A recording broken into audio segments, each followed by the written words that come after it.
Me gusta.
Bueno, yo soy Constanza Brunet de la Editorial Marea y quiero empezar diciendo gracias a Edgardo, por supuesto, gracias por este libro, por Editorial Marea, lo que decimos siempre, pero siempre es verdad además, pero bueno, en este caso yo le quiero decir gracias por otra cosa a Edgardo, que es por este deber de memoria que él tiene, que creo que como Argentina me representa y creo que son pocos los que sostienen ese deber de memoria, que pueden, o sea, tal vez muchos querrían y no pueden.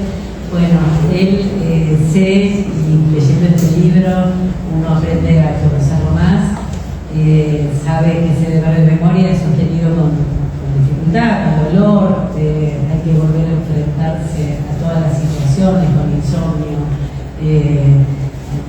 con el presente contaminado por ese pasado, pero sin embargo Edgardo hace muchísimos años que viene sosteniendo ese deber de memoria y se lo quiero agradecer, especialmente en este 50 aniversario.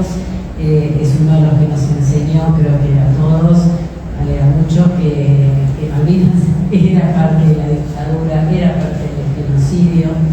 Y en este libro me parece muy interesante que él suma el tema de la identidad como eje, que es un tema clave, por supuesto, parte de lo que los genocidas nos robaron, que fue la identidad, ¿no? Y de hecho tenemos 300 nietos todavía de robar.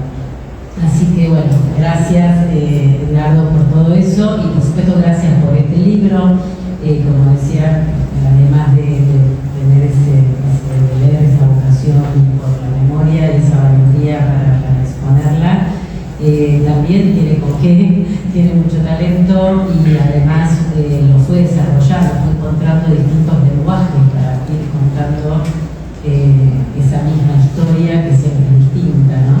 Y en este libro creo que tiene como un nivel de profundidad, un nivel literario, donde encontró otro lenguaje para contar lo mismo, desde otro lugar, es como una nueva historia.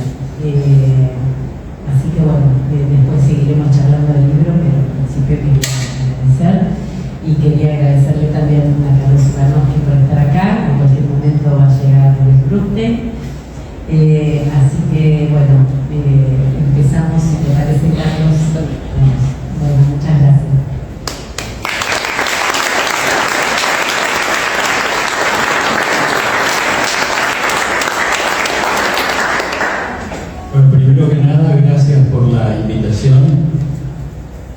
Y frente a la hoja en blanco me preguntaba cómo definir a Edgardo. ¿Un aventurero? No. Mejor un buscador y un propiciador de aventuras. Y eso desde chico, protagonista de experiencias, muchas de ellas extremas. Fue testigo del asesinato de su papá, víctima de una interna del peronismo en el oeste del conurbano. Creció luego en una familia tan querida como, según él mismo define en el libro, violenta y rota. Más adelante, a los 18 años, con el servicio militar ya cumplido, tomó la decisión de sumarse a las fuerzas que participaron en la guerra por Malvinas, en donde pasó lo que todos saben que pasó. Después, su regreso a la tierra de la incertidumbre, la tierra del olvido, en donde los dolores vienen y tardan mucho en irse.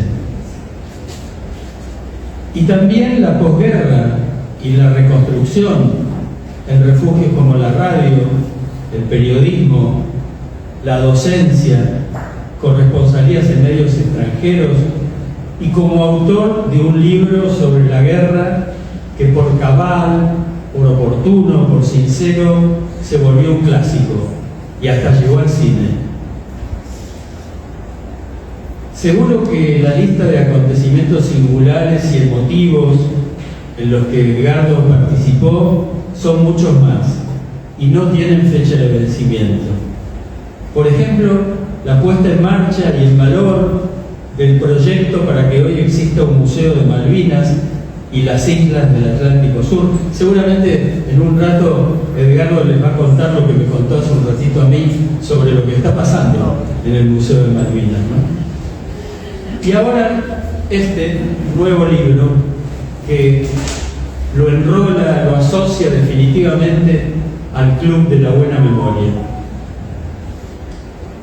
En noviembre de 2020, en plena pandemia, un hecho en apariencia causal, tanto como causal, lo convoca al pasado. El pasado, esa temible zona de la existencia que no hay vacuna capaz de mitigar. Parafraseando el título de su primera novela, un golpe sacude a su ventana sentimental. Es algo que sucedió y que regresa con tanta fuerza como si no hubieran pasado 40 años o más. Después de la rendición, todavía prisionero de guerra, próximo a volver a la Argentina, durante una revisión de rutina, un soldado inglés lo obliga a desprenderse de sus muy pocas pertenencias, entre ellas la cédula militar con la que el ejército argentino lo acreditaba como soldado. Pasa el tiempo y se entera que en Inglaterra un sitio de internet lo ofrece como souvenir de guerra y al mejor postor. Y allí inicia una de sus últimas batallas, y lo digo así porque con Edgardo nunca se sabe. Procurando rescatar su documento, se expone a confrontaciones, a veces previsibles, a veces inesperadas, pero que en conjunto le otorgan un nuevo sentido a su vida. Consulta con familiares, con amigos, con especialistas, con funcionarios de la diplomacia, y hasta pasa por los escáneres de la Scotland Yard.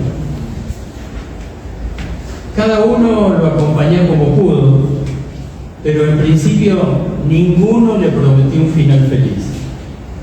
María Rosenfeld, su compañera de vida, le pronosticó que este desafío al que se exponía lo terminaría enfermando. El vaticinio no se cumplió, pero somos argentinos, todos sabemos acerca de cuando la procesión va por dentro. Y allí se inicia un camino que, aprovechando la Semana Santa, también podemos calificarlo como calvario. Entre tantas y tamañas pérdidas, yo me preguntaba, ¿qué ¿Qué significado tiene perder una cédula de identidad? Pues mucho, porque los significados son simbólicos y son afectivos. Cualquier guerra exige la despersonalización de los combatientes en pos de una entrega indispensablemente colectiva. Nunca estuve en una guerra y lo celebro, pero estoy seguro que en un espacio semejante se borran pasado y presente e inquieta sobremanera el futuro. Quedarse sin identificación supone una forma de muerte civil. Edgardo tenía 18 años. Estaba en la edad todavía de perder todo lo que se le diera la gana. Como Facundo. Pueden perder, su novia, pueden perder todo lo que quieran, están en edad. Ese estadio de edad y de distracción lo autorizaba a no saber dónde habían quedado ciertas cosas. Pero el extravío no fue de esa naturaleza, sino que fue una clara prueba del enfrentamiento del bien y del mal. El carnet con su foto juvenil y su nombre había aparecido a miles de kilómetros. Me viene Discépolo a la cabeza y no me privo. Igual que la vidriera irrespetuosa de los cambalaches se ha mezclado la vida, y herida por un sable sin remache, ve llorar la Biblia junto a un calefón. Pero resulta que este cambalache hablaba inglés y se ofrecía, apelo al textual del libro, como memorabilia de guerra, desafiando, después de todo jugar de locales, el hecho de que toda documentación militar y o personal obtenida en cautiverio es algo sancionado por la Convención de Ginebra. Y en lugar de dejarlo pasar, Edgardo decidió enfrentar al despojo. Sobre lo que pasó después, una lucha personal, humana, psicológica, policial, diplomática. Bueno, yo ya dije bastante. Lo demás se lo contarán ampliado y mejorado de esta novela, cuya lectura recomiendo vivamente. No sé del todo si personajes como Russell, Sinclair, Calloway y otros apellidos ingleses existieron en la realidad o son una necesidad de la ficción. Ya está la escritora Marianne Meyer. Ah, bien, bien. Mucho gusto. Todo lo que tenga que contar de Edgardo, cuéntelo hoy.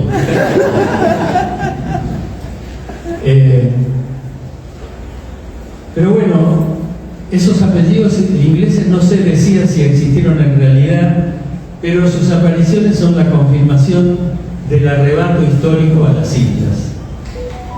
Lo que quiero decir es que descrean de su título La Última Batalla.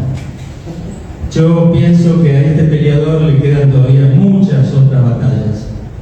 Ya una cumplió. Después de recuperar el documento, volvió con su hijo menor a Malvinas, con la mochila cargada de sentimientos encontrados, con el cuadradito de cartón desgastado pero a buen resguardo en el bolsillo izquierdo del abrigo, y con León Gieco como polizón musical. ¿Cuál será el siguiente paso de Edgardo Esteban? ¿Será que el excelente movilero y hábil productor que fue montará el streaming Atlántico Sur? ¿Se meterá en la política nacional? ¿Se meterá en la política de River? ¿Montará una exposición itinerante con las 44 fotografías que también pudo recuperar? ¿Escribirá el guión de La Última Batalla para que alguien la filme? ¿Publicará un nuevo libro en Marea? Bueno, algo hará como el buen iluminado por el fuego de la acción que es desde siempre, desde que nació. Así que, Edgardo, felicitaciones y muchas gracias por esta posibilidad de invitarme a hablar de tu libro. Gracias.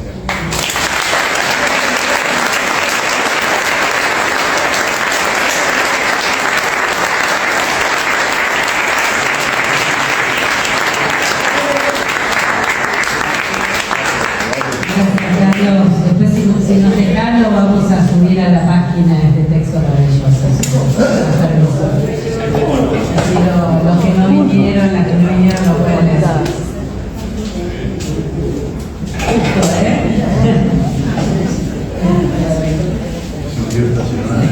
Sí.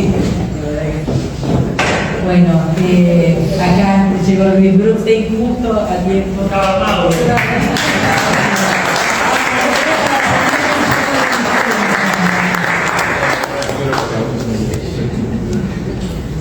Bueno, no sé si querés recuperar el aliento o ya te parece arrancar. Arranque. Dale. Bueno, aprovechando que Lo dejamos respirar un momento. Pero gracias, Carlos. Simplemente gracias a Constanza, a todo su equipo de la Marea, que me han contenido, me han acompañado en esta experiencia, en esta posibilidad. Pero cuando a mí me llamaron el 1 de noviembre del año 2020, trabajando River, un trabajo y Daniel Fimus me llamó porque se dio una entrevista que te está llamando y bueno, la querés aprender con Barrio Mantilla y empieza esta historia de esto que está acá, que es la célula mía militar original, que la recuperé y que bueno, tuvo toda su historia en este libro. Lo quería agradecer porque como yo recibí este llamado, a mí fue un sacudón que me llevó a 40 años de mi vida. Y yo estoy acá sentado y me vuelvo a sentir esa misma sensación de estar en mi historia de vida acá. Si uno recorre, están mis compañeros de Malvinas, compañeros del grupo artillero transportado de Juárez.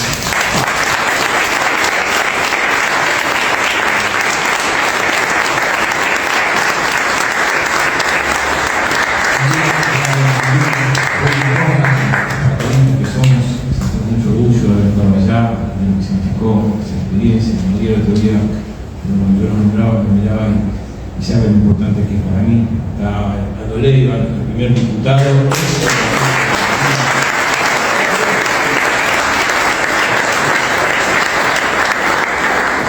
Compañeros de Malvinas de Merlo.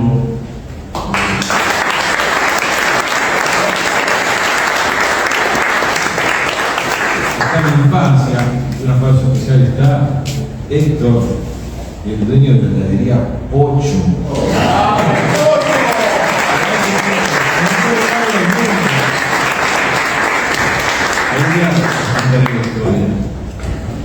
Están compañeros referentes del periodismo, está Estela Colón, una institución.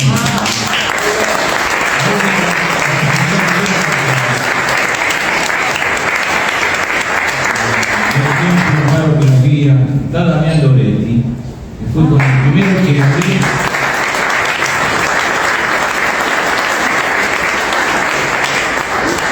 Cuando me llamaron y no sabía qué hacer con la noticia del cédula militar, me pudo contener, me pudo acompañar, me pudo orientar. Está Tristán.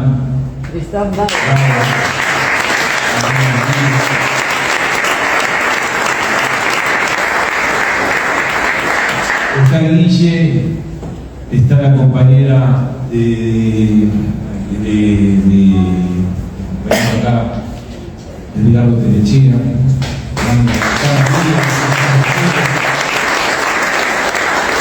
el libro está el capítulo que para mí, que uno de los que más me gustó, se llama La que nos sostiene, ¿no? Porque nuestras compañeras nos mandan todos los días con nuestras angustias, nuestras historias, nuestro pasado, y que son esas cosas que nos dan para mirar hacia adelante y seguir construyendo sin olvidar, como el espejo del profesor, lo que vivimos. Como si estamos Mariano Media, la inspectora de Cotrañar, su nombre me inspiró para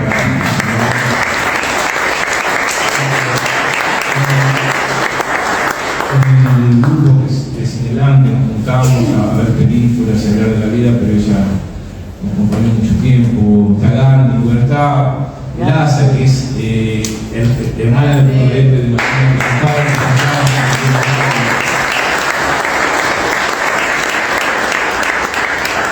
Está Sol, allá también, una compañera Silvia Sol, Macarena.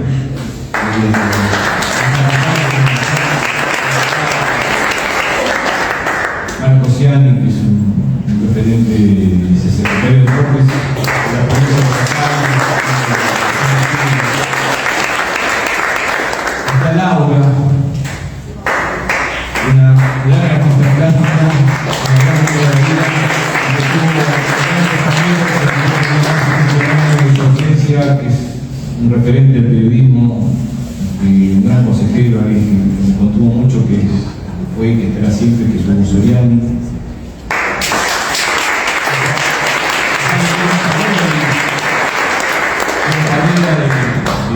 Del periodismo de aquellos días, tantos amigos, Mariana, bueno, ya compañeros de derechos humanos, allá está Ramón Garcés, otro compañero allí.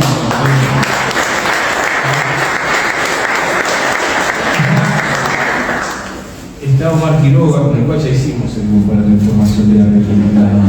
Ya hicimos el guión para la información de la República. Con los compañeros que nos han acompañado en la construcción de ese relato.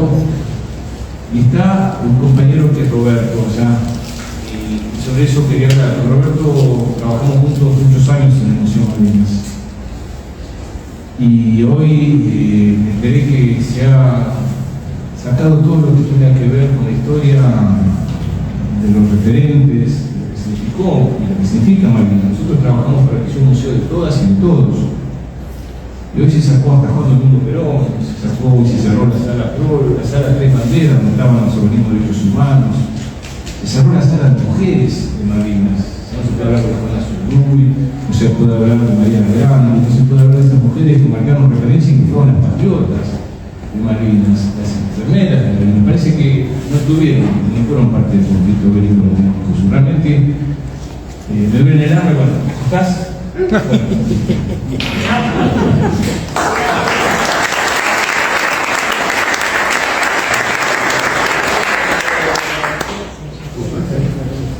Hola.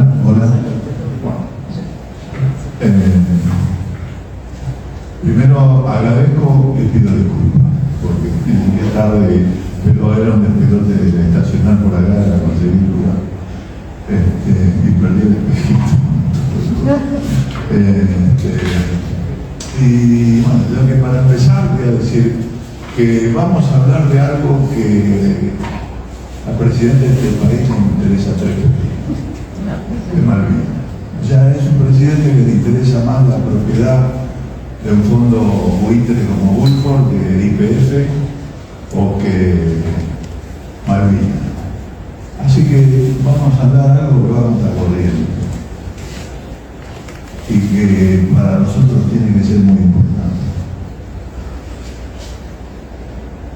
Porque bueno, además de la política que está haciendo este gobierno, está destruyendo todo el consenso diplomático internacional que se había podido construir para apoyar la posición argentina en relación a Malvinas. No sé por qué está reivindicar algo está mal, algo que es nuestro. ¿Por qué está mal decir que YPF es Argentina? ¿Por qué está mal decir que las Malvinas son Argentina? Porque nos peleamos con los ingleses, porque nos ponemos de punta con Donald Trump. Hay una cosa que parece que el tema Malvinas nos sacara de un consenso o nos sacara de algo que está establecido como una mala actitud como seres humanos. Somos nacionalistas, somos fachos, porque reivindicamos lo nuestro. Y yo creo que eso es un tema que tenemos que discutir.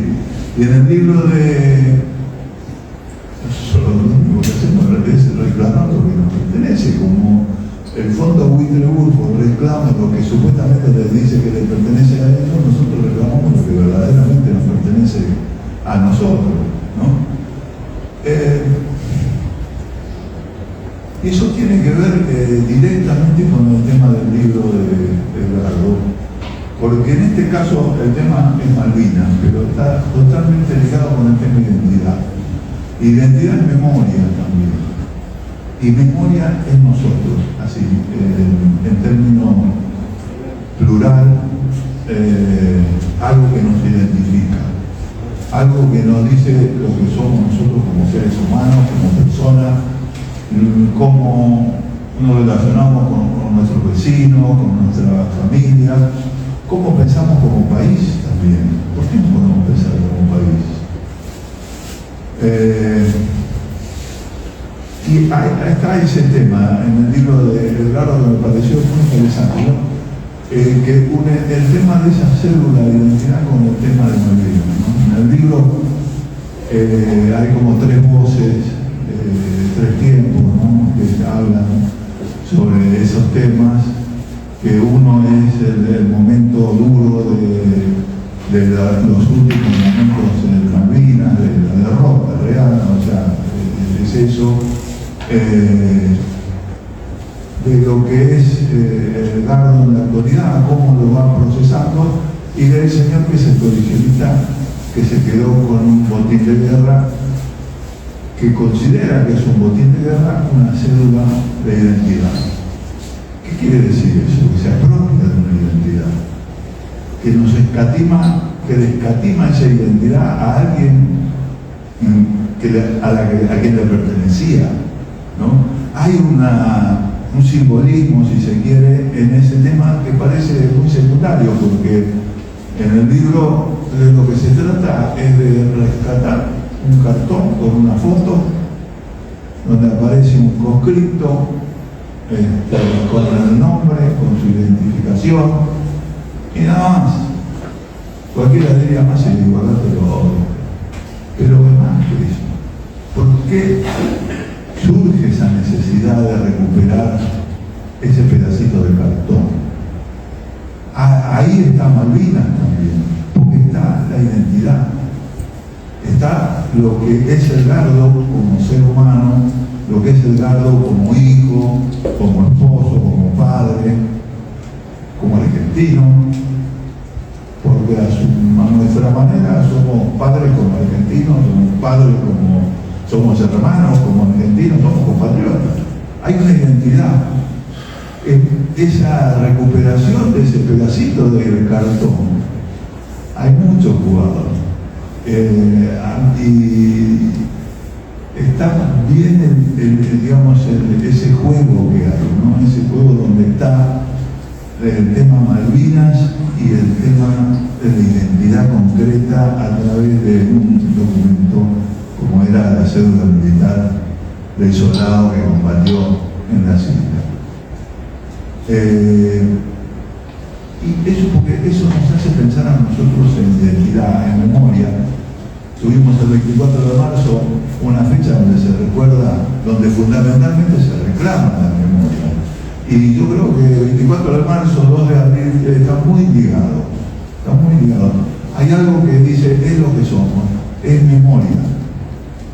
Es memoria que si no la tenemos, somos personas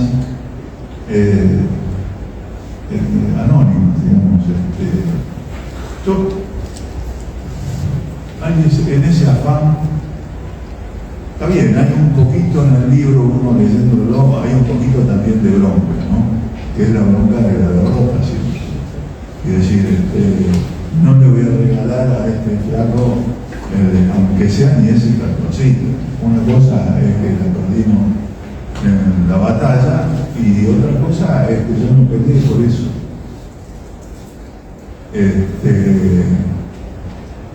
Y hay un poquito de esa bronca, pero sobre todo hay algo que el protagonista, que es Edgardo en el libro, reconoce. En ese pedacito de cartón hay algo que lo marcó toda su vida, que generó su identidad, su personalidad, su carácter, y que lo convierte en la persona que es.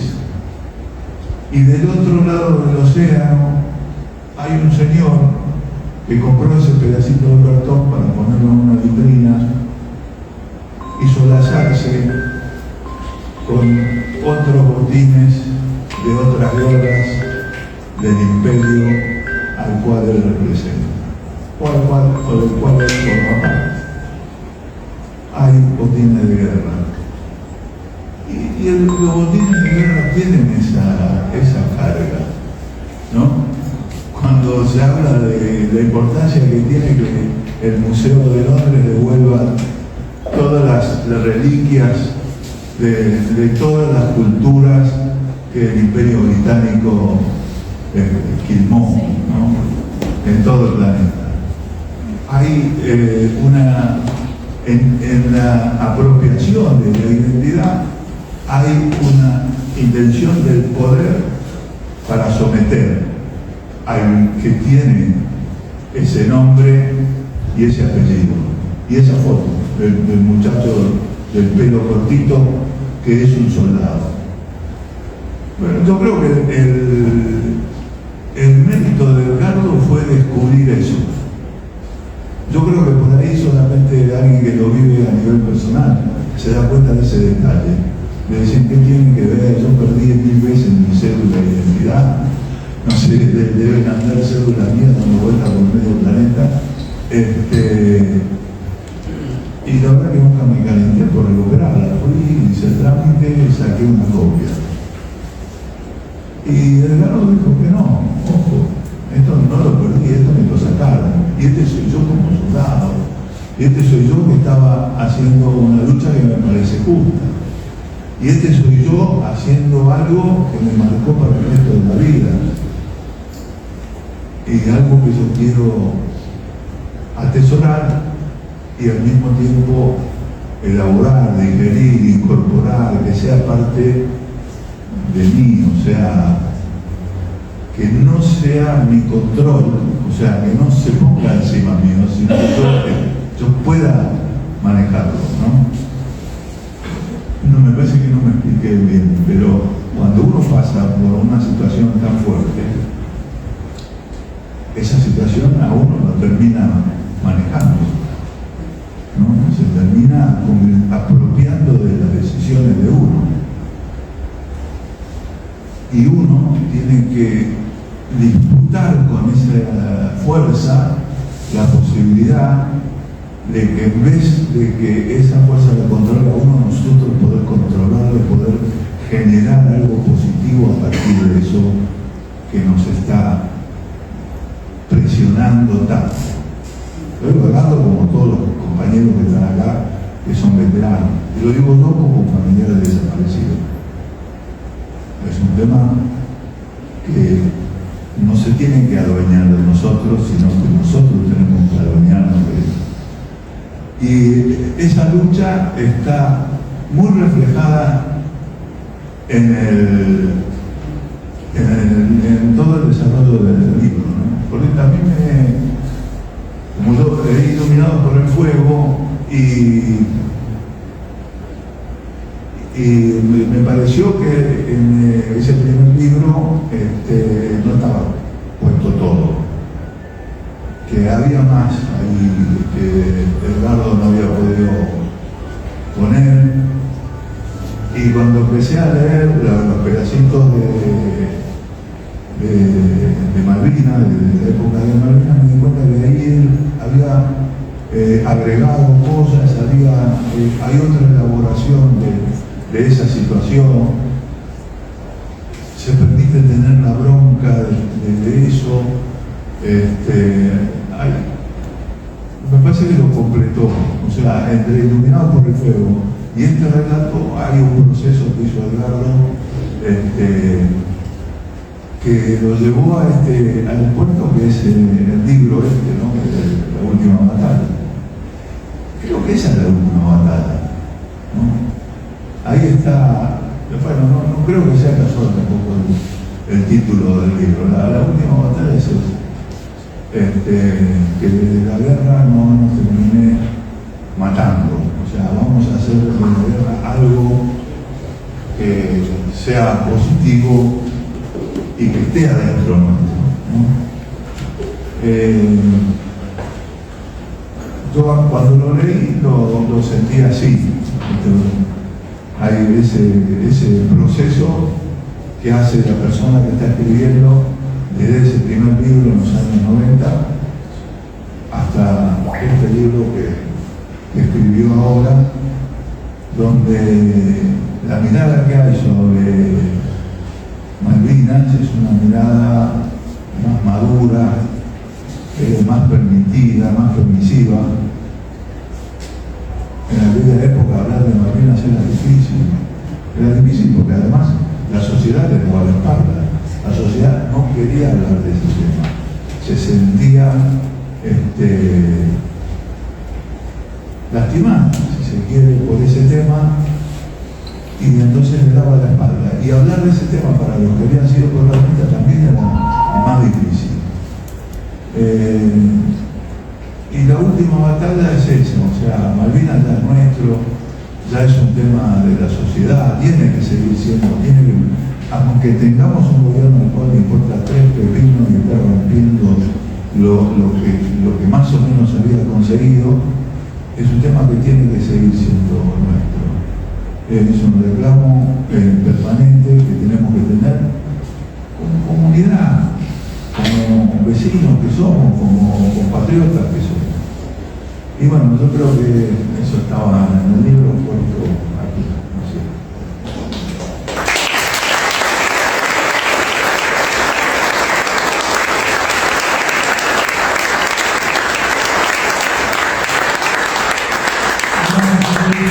Ahora le podemos dar el micrófono acá.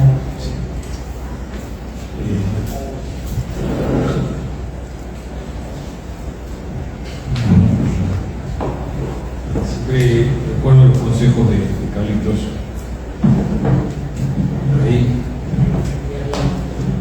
Ahí me escuchan. No, recuerdo tu última presentación, donde tú decías, estabas rodeado de gente buena. ¿Cómo? Estabas rodeado de gente buena. Y a mí me pasa lo mismo, ¿no? Siento que uno mira, tienen que estar los amigos, los afectos, y gente buena, ¿no? Por eso agradezco enormemente te acompañar, te aguanto. Yo escribí un texto porque aprendía que tratando con Carlitos y no teniendo la improvisación del querido Luis, es mejor reflexionar juntos. Y digo que vengo de una historia que no empezó en un libro, empezó hace muchos años en nuestras Islas Malvinas. Y desde entonces, cada palabra que digo tiene algo de ese joven que fui y de todo lo que vino después. Porque la guerra no termina cuando se apaga su eco. Sus heridas y sus recuerdos siguen habitándonos en la memoria, en el cuerpo y en el tiempo. La última batalla nace ahí, no en un libro solamente sobre la guerra, sino que es un libro de lo que vino después, que nos interpela sobre aquello que parecía imposible, ¿no? Recuperar la cédula militar, que era algo. Mi familia me decía, vas a calentar con un cartoncito, y se decía, no, yo lo tengo que recuperar, porque es parte de mi historia. Y un país que, como decía Luis, si vos querés ir a ver a Cleopatra tenés que ir a Londres, si querés ver el Partenón tenés que ir a Londres, no vayan a Atenas porque están en Londres. Y no se robaron la pirámide de Egipto cuando entraban en los barcos. Recuperar esa cédula es un granito de arena, pero era mi identidad y era un gran desafío porque decía, no, la embajada británica ni ahí. No, porque un amigo igual no quiere comprar tampoco, porque era mío, era mi pertenencia y ese fue el camino. Y sobre esa perseverancia y lucha fue el caso de recuperar mi cédula, pero también sobre la contención de mi familia, sobre cómo nos sostienen y sobre esos silencios que a pesar del tiempo aún duelen. Esta novela no reflexiona sobre la identidad, no solamente, sino sobre la dignidad y la memoria que comienza esa noche del 1 de noviembre del año 2020, cuando a partir de una llamada de una periodista, Alicia Panero, el pasado irrumpe sin aviso. Mi cédula militar estaba en Inglaterra, subastada en Higüey a 1.750 libras esterlinas, ofrecida al mejor postor, como un trofeo de guerra. Ahí mismo me volvieron 40 años de historia, de incertidumbres. Aparecieron las preguntas ¿A dónde había dejado la cédula militar? ¿Quién me la sacó? No tenía respuesta, pero sí la claridad de que ya iba a empezar el camino para recuperarla. Sentí entonces que no era solo un documento lo que se disputaba, sino mi identidad, mi historia y la memoria de todos los que estuvimos allí. La noticia no me atravesó como un bombazo, era un eco de esa guerra que nunca termina de irse. Este libro cuenta esa historia concreta, la de mi cédula militar, que finalmente después descubrimos que fue sacada por un oficial británico el 16 de junio de 1982 y que reapareció 4 décadas después. Era un objeto pequeño, no acá lo ven, papelito, pero también era una marca, una huella de mi historia, una puerta para volver a mirar todo lo que había vivido, todo lo que había pasado allá en nuestras Islas Malvinas. Y desde ahí el libro abre algo más profundo, la reconstrucción de una vida, la necesidad de volver a armarse a partir de los recuerdos. Este libro, sobre lo que volvimos y sobre lo que no volvieron, es también sobre la memoria como un territorio vivo y es sobre la dignidad y la perseverancia de la lucha. Yo cuando comencé este camino, comencé con el Lunar por el Fuego, había leído un libro que es un director que fue perseguido por maltratista, que se llama Dalton Trumbo, que es una gran película que se llama Johnny tomó su fusil, o Johnny cogió su fusil, que es la historia de un soldado atrapado en su propio cuerpo, sin poder hablar, totalmente mutilado, sin poder escucharse. Yo quería, porque a partir de ese silencio, él está en un hospital, no sabe si está en el cielo, en el infierno, si está en su pozo de zorro, había perdido la vista, había perdido la voz, había perdido, escuchaba, había perdido sus piernas, sus brazos. Y a partir de ahí hay todo un relato interno de su propia guerra. Hasta que una enfermera descubre una forma de comunicarse, le abre las cortinas, le hace ver la luz. Y a partir de que este soldado se empieza a comunicar por el sistema Morse con la enfermera, se vuelve un ser peligroso con el militario, que habla, porque se comunica, y ya dejó de ser un experimento de guerra para ser una persona que era un testimonio que era mejor esconder, ocultar. Y él lo único que le pedía a la enfermera era que lo llevaran a un circo para ver lo que es el terror o el horror de la guerra. Y a partir de este testimonio de Dalton Trumbo, planteaba que cuando la voz se apaga, el horror se vuelve absoluto. En mi vida, la segunda guerra fue el silencio que vino después del regreso. Muchos preferían cerrar la puerta y decir ya pasó. El país intentaba recomponer su relato con discursos y olvido.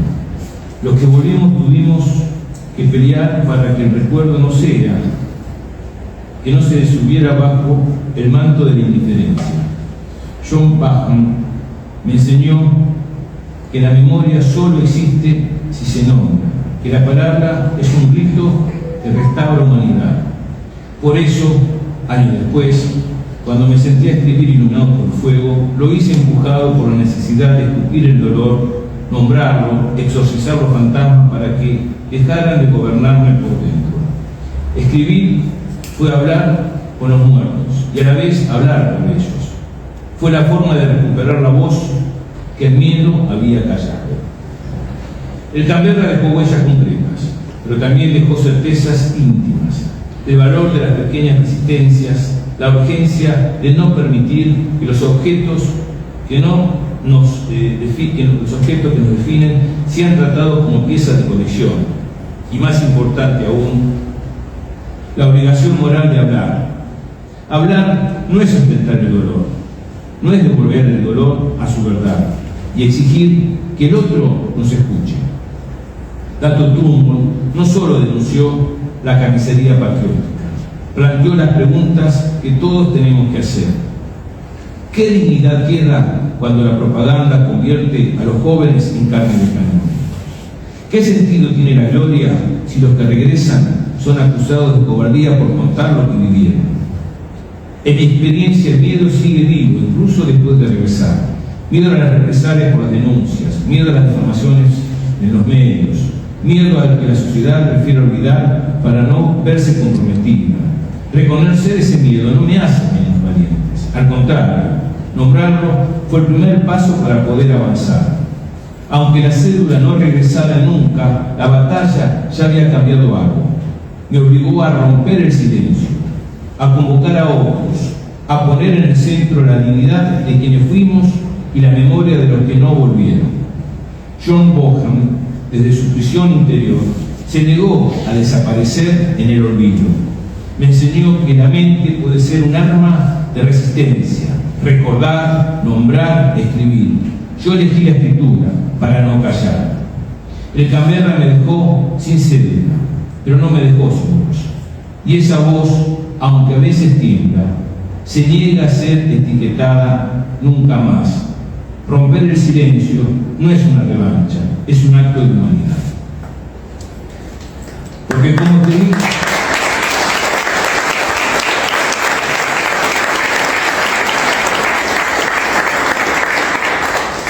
cuando escribía y cuando la voz se apaga, el horror se vuelve absoluto. Y en mi vida, esa segunda guerra fue el silencio, porque vino después, porque nos plantearon un silencio. Si ustedes ven, en el final del libro están las notas que nos daban cuando ya estábamos acá en Buenos Aires, en el Campo de Mayo, de las cosas que no se podían decir, del silencio que teníamos que tener, porque si hablábamos de Malvinas era hacer un traidor a la patria. Y en mi vida, que fue esa guerra, que fue el silencio, en mi barrio, cuando yo llegaba, todos me decían, ya pasó, olvídate. Para nosotros no había pasado ni pasa esa guerra. Teníamos que pelear para que los recuerdos no se disolvieran bajo el manto de la indiferencia. Por eso este libro es también una necesidad de hablar, de nombrar, de no dejar que mi cédula ni nuestra memoria desaparezca. Por eso hoy hablamos sobre el museo, porque ahí también quiere desaparecer la memoria, lo que nos pertenece, la transversalidad, la pertenencia. La historia no es solamente un conflicto bélico del cual estamos orgullosos. Malvinas tiene 500 años, una historia de su primer avistaje, casi 200 años de la usurpación, de todo lo que significan los recursos naturales, lo que significa Malvinas en nuestra cultura. Escribir para mí fue una forma de no callar, como decía antes, de exorcizar mis fantasmas, de hablar por los que ya no están. Este libro también nace en otro tiempo, en medio de la pandemia. Ese momento en el que el mundo se detuvo y el silencio se hizo más profundo. Ahí apareció con más fuerza todo lo que uno cree haber dejado. Y entonces escribir fue resistir, fue ordenar, fue volver a sanar viejas heridas para poder mirar hacia adelante. Reencontrarme para ser feliz y agradecer a la vida por lo vivido, a pesar de todo. Por eso este libro no es solo mío, es de todos los que estuvieron, de los compañeros que me acompañan, de los que me sostuvieron cuando se hacía difícil. Por eso hoy no vengo solo a presentar una historia, vengo a compartirla. Porque cuando la memoria se vuelve palabra, cuando se hace colectiva, deja de ser solo pasado, se vuelve presente y también futuro. Porque la verdadera batalla final no es la guerra, es el olvido.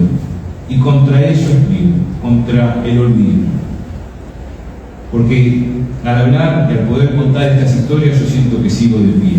Este libro es una invitación a escuchar, a recordar, a compartir, a no ser indiferente, a no mirar para otro lado y entender, en definitiva, cada uno de nosotros está tratando de componer su propia historia. Ahora me gustaría ver, ya voy cerrando, tranquila. ¿Falta mucho?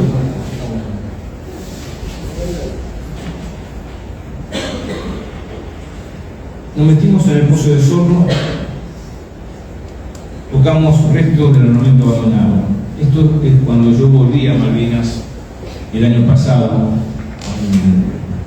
es combatiente Aldo Leiva, su hijo Guille y mi hijo Facundo. Y este fue un momento muy especial porque compartí con mi hijo mi Pozo de Sorno, mi historia. Y a partir de ahí escribí esto. Nos metimos en el pozo de Zorro, tocamos restos de armamentos abandonados, hierros mudos que todavía conservan eco de gritos, disparos y besos. Facundo, con su voz baja y los ojos abiertos, como si se tratara de abandonarlo todo, preguntó: ¿cómo hiciste para sobrevivir? No supe qué responder. Y en esa pregunta, que me acompaña desde que viví ese amanecer del 14 de junio de 1982, cuando el silencio de la revisión cayó sobre las islas como una neblina pesada. Nunca encontré una respuesta convincente. Sobrevivir fue azar, instinto. Compañeros que te sostenían cuando las piernas ya no podían más. Caminar junto a mi hijo fue caminar con la vida. Donde yo veía trincheras, él veía memoria. Donde yo arrastraba fantasmas, él encontraba preguntas que abrían el horizonte.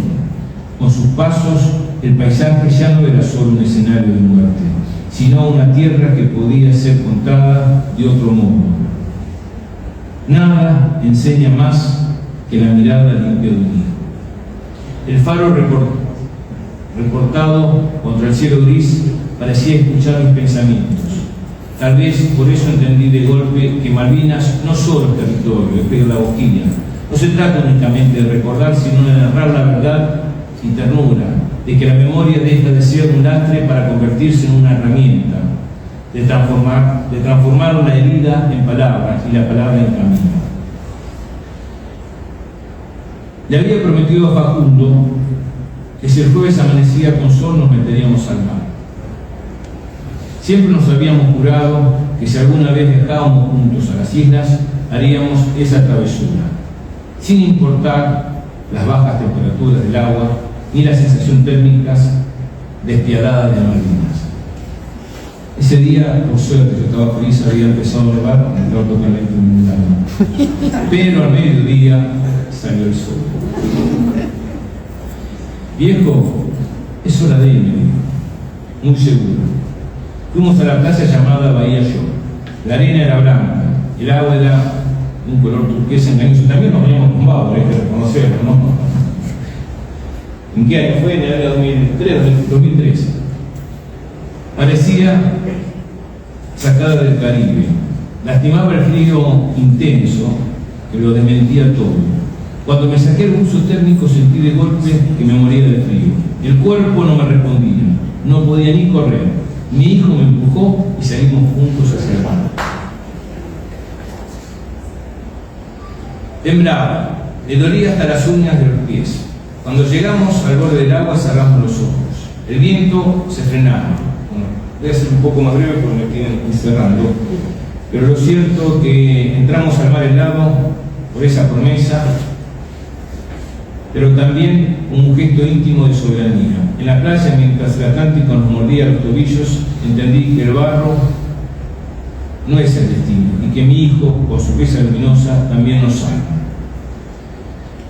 Yo pensé que me iba a meter hasta los tobillos y que iba a salir. Y cuando estábamos entrando, Facu iba con los dos brazos hacia adelante con toda la intención de empujarme. Tenía que sí o sí me metiera. Y yo por esquivarlo me tropecé y me caí bajo una ola y se me paró el corazón y quise salir corriendo y él salía como si nada hubiese pasado, saltando así de puntita de pie, con los dedos en B, diciendo viva la vida.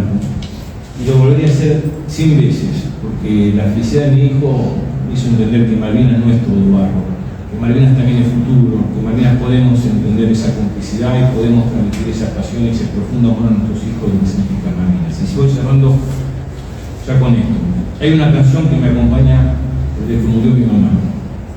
Me recuerda su mirada, porque también hoy pienso mucho en mi mamá. En esa mirada que tuvo en la guerra, cuando no sabía si su hijo, como los hijos, como la mamá de ustedes, estaban vivos o muertos.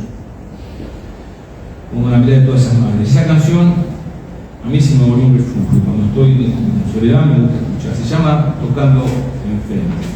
Una canción que canta María Beltrán y dice: ando despacito porque ya tuve prisa y llevo la certeza de que muy poco sé o no sé nada. Pero hay algo que sí, que es preciso amor para latir, que es preciso paz para sonreír y que es preciso memoria para vivir. Así que bueno, muchas gracias a todos por acompañarme en esta historia.